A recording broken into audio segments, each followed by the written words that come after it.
आज सबसे पहले हम एक ऐसी खबर का विश्लेषण करना चाहते हैं जो हर भारतवासी को हैरान तो करेगी लेकिन शायद परेशान नहीं करेगी। ये खबर बिहार की राजनीति में अपराध की मिलावट के बारे में है। बिहार में नई सरकार बनी है और इस सरकार के जो कानून मंत्री हैं उनका नाम है कार्तिकेय सिंह। इनके ऊपर अपहरण का संगीन आरोप है और अदालत में मामला चल रहा है।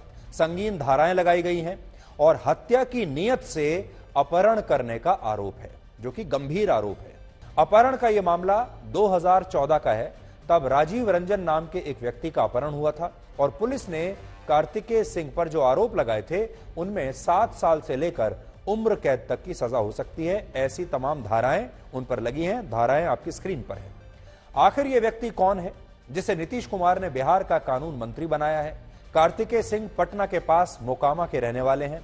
इन पर गंभीर आरोपों वाले 4 केस दर्ज हैं, जिनमें वसूली से लेकर अपहरण, दंगा और आपराधिक साजिश जैसे तमाम आरोप शामिल हैं। कार्तिकेय सिंह बिहार विधानसभा परिषद के सदस्य हैं, यानी एमएलसी हैं। नीतीश कुमार की कैबिनेट में इन्हें राष्ट्रीय जनता दल के कोटे से मंत्री बनाया गया है और शायद ये एक बड़ा कारण है कि नीतीश कुमार ऐसे आरोपी व्यक्ति को भी अपने मंत्रिमंडल से बाहर नहीं कर पा रहे हैं और ना ही वो आरजेडी को इनकार कर पाए।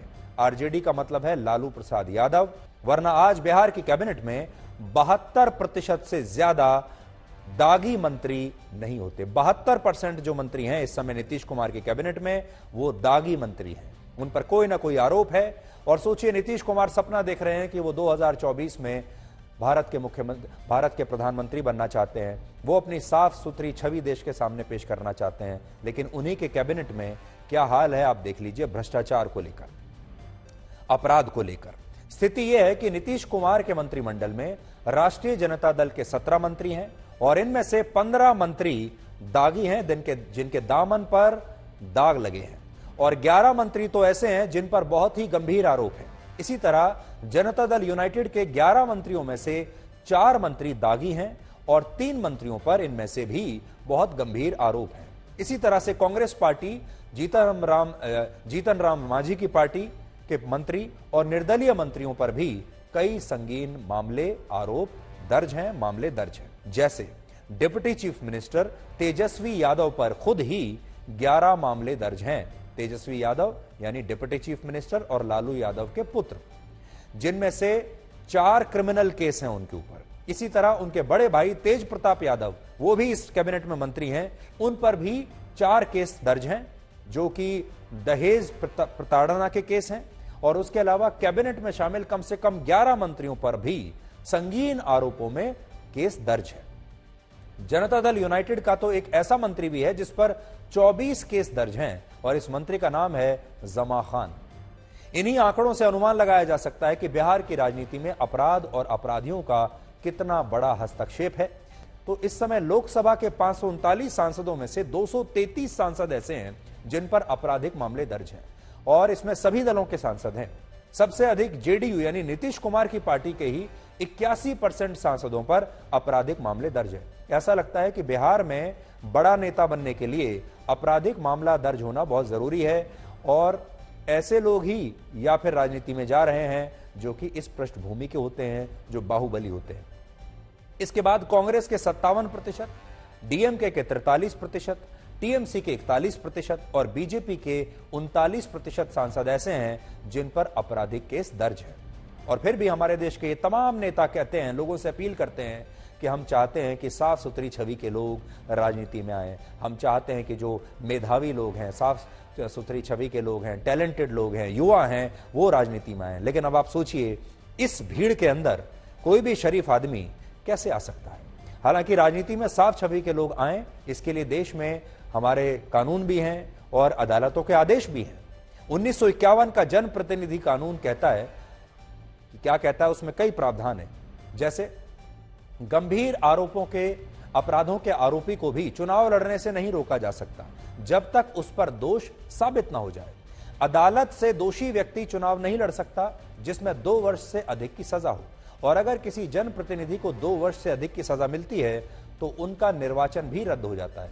हालांकि दोषी जनप्रतिनिधि को भी ऊपरी अदालत में अर्जी देने के लिए 3 महीने का वक्त दिया जाता है। यानी कानून हमारे देश में है भी, लेकिन उनमें लूप होल्स भी इतने ज्यादा हैं कि हमारे देश में बड़े से बड़े अपराधी जो हैं वो भी इन कानूनों में जो लूप होल्स मौजूद हैं, जो चोर दरवाजे इन कानूनों के अंदर मौजूद हैं, उनका फायदा उठाकर बड़े बड़े अपराधी दोबारा से सांसद बन जाते हैं, विधानसभा में पहुंच जाते हैं और फिर मंत्री भी बन जाते हैं। पहला, इस ड्राइवर को नींद आ गई होगी जिसकी वजह से यह हादसा हो गया। दूसरा, हो सकता है उसने शराब पी हो और नशे की हालत में वो ट्रक को संभाल नहीं पाया। तीसरा, ट्रक के ब्रेक फेल हो गए हों और वो असंतुलित हो गया हो, यानी जो ट्रक की जो मेंटेनेंस थी, ट्रक की जो स्थिति थी वो ठीक नहीं होगी। यह भी संभावना है कि ड्राइवर ज्यादा अनुभवी ना हो और उसने लापरवाही की वजह से यह दुर्घटना की हो। इस तरह के ड्राइवर्स को आप अनट्रेन्ड ड्राइवर या अनाड़ी ड्राइवर भी कहते हैं और हमारे देश में अनाड़ी ड्राइवर्स एक बहुत बड़ी समस्या है। अनट्रेन्ड ड्राइवर से हमारा मतलब उन लोगों से है जिन्हें गाड़ी चलाने की कोई ट्रेनिंग नहीं, जिन्हें ट्रैफिक नियमों की समझ नहीं और जिन लोगों ने रिश्वत देकर ड्राइविंग लाइसेंस लिया है और जिन लोगों में अनुशासन नाम की कोई चीज नहीं। ऐसे लोग असल में उस आतंकवादी की तरह होते हैं जो बंदूक लेकर लोगों को मारने के लिए सड़कों पर निकला है। बस आतंकवादियों और ड्राइवर्स में बुनियादी फर्क यह है कि आतंकवादियों के हाथों में बंदूक है और इनके हाथों में एक स्टीयरिंग है। और इस समय भी जब हम आपको ये खबर बता रहे हैं तो हमारे देश में ऐसे हजारों लाखों ड्राइवर्स सड़कों पर खुलेआम बेलगाम घूम रहे होंगे। लेकिन आज हम चाहते हैं कि आप इन ड्राइवर्स की पहचान करें और इसलिए हमने ऐसे ड्राइवर्स की एक सूची बनाई जो सड़क दुर्घटनाओं का कारण बनते हैं। सबसे ऊपर वो लोग आते हैं जिन्हें गाड़ी चलाने की समझ ही नहीं है, लेकिन ये लोग रिश्वत देकर लाइसेंस हासिल कर लेते हैं। इनमें से बहुत सारे लोगों को ट्रक और गाड़ी चलाने का काम भी मिल जाता है। 2020 में दिल्ली में एक सर्वे हुआ जिसमें 26% लोगों ने माना कि ड्राइविंग लाइसेंस बिना रिश्वत के बन ही नहीं सकता। ड्राइविंग लाइसेंस बनवाने में जो भ्रष्टाचार होता है उस पर 2017 में एक स्टडी हुई जिसमें यह पता चला कि जो लोग रिश्वत देकर ड्राइविंग लाइसेंस बनवाते हैं उनमें 18% का मकसद ड्राइवर की नौकरी करना ही होता है, जबकि इन लोगों को ड्राइविंग की सही ट्रेनिंग तक नहीं मिली होती। ऐसे लोगों को भी अनट्रेन्ड ड्राइवर्स ही माना जाएगा जो शराब पीकर ट्रक या गाड़ियां चलाते हैं। आप जानकर डर जाएंगे कि सड़कों पर कमर्शियल ट्रक्स और कमर्शियल व्हीकल चलाने वाले हर 100 में से 22 ड्राइवर नियमित रूप से शराब पीते हैं या दूसरी तरह के नशीले पदार्थ लेते हैं। हालांकि एक रिपोर्ट के मुताबिक ज्यादातर ड्राइवर्स इसके पीछे काम के दबाव को एक बड़ी वजह मानते हैं। तो और ये 22% का तो इस स्टडी में आ रहा है। हमें लगता है कि ऐसे ड्राइवर्स की संख्या 22% से भी ज्यादा होगी जो नियमित रूप से शराब पीते हैं और शराब पीकर गाड़ी चलाते हैं। हमारे देश में 70% से ज्यादा कमर्शियल ड्राइवर्स 12 घंटे से ज्यादा काम करते हैं नियमित रूप से। आप सब जानते हैं इस समय ये जो दौर है, ये दौर बड़ी बड़ी कंपनियों के लिए कॉस्ट कटिंग का है। कॉस्ट कटिंग की वजह से बड़ी बड़ी ट्रांसपोर्ट कंपनियां एक ही ड्राइवर से दिन में 16 से 18 घंटे काम करवाती हैं और कैब सर्विस देने वाली कंपनियां भी अपने ड्राइवर्स को यह लालच देती हैं कि अगर वो ज्यादा घंटे काम करेंगे तो इससे उन्हें बोनस मिलेगा, उनकी रेटिंग भी अच्छी होगी और पैसा भी मिलेगा। यानी जो ड्राइवर्स हैं उन पर काम का बोझ बहुत ज्यादा है। इसके अलावा ऐसे लोग जो रॉन्ग साइड गाड़ी चलाते हैं, जिनमें अनुशासन नहीं है, या ऐसे लोग जिनके पास बड़ी गाड़ी है और उन्हें लगता है कि सड़कों पर वो मनमानी कर सकते हैं, बाकी लोग अपने आप बचेंगे, तेज रफ्तार में गाड़ी चलाते हैं, ऐसे लोग भी अनट्रेन्ड ड्राइवर्स की श्रेणी में ही आते हैं। और चिंता की बात यह है कि आज हमारे पास इन लोगों को रोकने के लिए सड़कों पर कोई मैकेनिज्म है ही नहीं। वर्ष 2000 से लेकर अब तक 2022 तक देश में 4147 आतंकवादी घटनाएं हुई जिनमें 21,000 से ज्यादा लोग मारे गए। यानी लगभग 22 साल में 21,000 लोग आतंकवादी घटनाओं में मारे गए। लेकिन आपको जानकर हैरानी होगी कि सड़क दुर्घटनाओं में हर साल औसतन 1.5 लाख लोग मारे जाते हैं और इन मौतों पर कोई शोर नहीं होता। कोई नेता कभी चुनाव में नहीं कहता कि वो सरकार में आने के बाद इन्हें रोकने की कोशिश करेगा और ना ही इस मुद्दे को राजनीतिक दल अपने चुनावी घोषणा पत्र का हिस्सा बनाते हैं। जबकि हमारे देश में सड़क दुर्घटनाओं के आंकड़े बहुत डराने वाले हैं। वर्ष 2020 में जब कोविड की वजह से लोग घरों से बाहर नहीं निकल रहे थे, ट्रैफिक बहुत कम था और 68 दिन तक पूरे देश में लॉकडाउन था, तब भी सड़क दुर्घटनाएं कम नहीं हुई।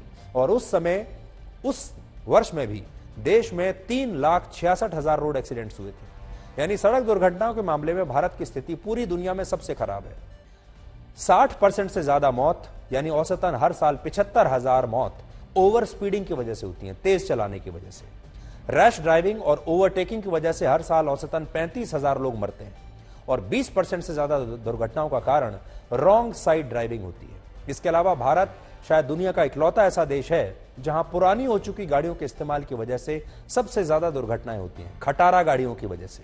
पूरे देश में 51 लाख गाड़ियां और टू व्हीलर्स ऐसे हैं जो 20 साल से भी ज्यादा पुराने हो चुके हैं, जबकि 17 लाख ट्रक्स और हैवी कमर्शियल व्हीकल्स ऐसे हैं जो 15 साल से ज्यादा पुराने हैं और जो बिना फिटनेस सर्टिफिकेट के आज भी सड़कों पर चल रहे हैं। चुनौती सिर्फ सड़क दुर्घटनाओं को लेकर नहीं है, बल्कि इस खबर का एक और पहलू यह है कि आज भारत की सड़कें ट्रैफिक जैम में भी बुरी तरह से फंसी हुई हैं। आपको जानकर हैरानी होगी कि दुनिया में 10 सबसे खराब ट्रैफिक जैम्स वाले शहरों की सूची में 2 शहर भारत के हैं। इनमें मुंबई 5वें और बेंगलुरु 10वें नंबर पर है। इसके अलावा भारत की राजधानी दिल्ली भी 11वें स्थान पर है, यानी पहले 11 में 3 शहर हमारे हैं। मुंबई में हर व्यक्ति औसतन एक साल में 121 घंटे ट्रैफिक जैम में फंसा रहता है। बेंगलुरु में यह आंकड़ा 110 घंटे का है और दिल्ली में हर व्यक्ति 110 घंटे ही ट्रैफिक जैम में बर्बाद करता है एक साल में। बड़ी बात यह है कि बेंगलुरु और दिल्ली का जनसंख्या घनत्व लगभग 11,000 व्यक्ति प्रति वर्ग किलोमीटर है।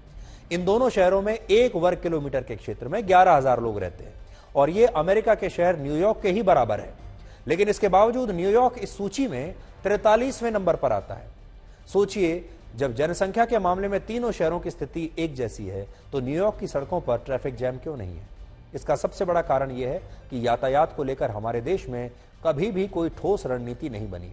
आज किसी सड़क पर कोई गाड़ी खराब होकर अगर बंद हो जाए तो उसे वहां से हटाना कैसे है, इसे लेकर भी हमारे पास कोई स्पष्ट मैकेनिज्म आज हमारे पास नहीं है। इस विमान से दिल्ली से कोलकाता सिर्फ 45 मिनट में, दिल्ली से बेंगलुरु लगभग 1.25 घंटे में, दिल्ली से चेन्नई 1.5 घंटे में और दिल्ली से मुंबई 1 घंटे के अंदर आप पहुंच जाएंगे।